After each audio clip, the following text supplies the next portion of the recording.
Haya. Ingine naye mti umechongwa, unaweza na mti wengine ni ng'ombe. Najua Wahindi wa nini ng'ombe, hakuna kuchinja ng'ombe, ng'ombe ni kitu yake. Haya, sheria nyingine siku 6 fanya kazi, siku ya 7 ni Sabato. Sheria nyingine usiue. Kuna ni kwa watu. Baba mwizi hapa za jo. Usiue. Niliambiwa. Au mwingine anaua mwenzake juu wako na kitu fulani. Kama wewe sasa anamuua ndio mnyang'anya kitu. Usizini. Hapa ni kusini kwa sababu nimesema nini? Fanya mama mao. Niwo kweli. Wewe niwo amedanganya. Usizini. Nimesema nini? Usizini. Sana mkaa wande. Usiibe. Haya, usisudie yani yako huo. Unasema tulikuwa na huyu akufanya. Na alifanya kweli, tulikuwa na huyu nyazi tulikuwa naye jana siku nzima.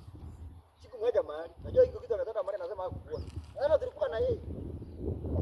Ama mimi nilifanya hivi na hivi sikufanya hivi. Na ya mwisho usitamani mke wa jirani yako. Sikombe. Yana mke wa jirani yako ni mzuri kuliko wako. Hata kutamani. Hiyo usitamani.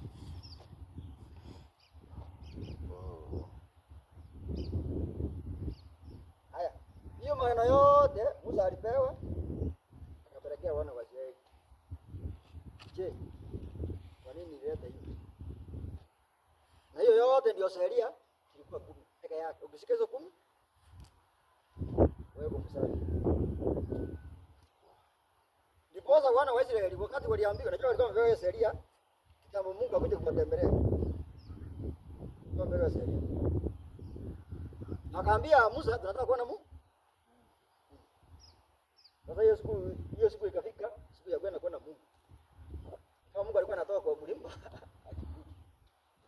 Wana wazee walikuwa wamejiandaa kwa mpango mzuri. Wamejiandaa kabisa wanaenda kukutana na Mungu. Tumewapea maana. Amekatoa ile nchi ya Egypt. Amevuka Red Sea. Sasa wanataka kuonana na Mungu. Ile walisikia ngurumo za radi.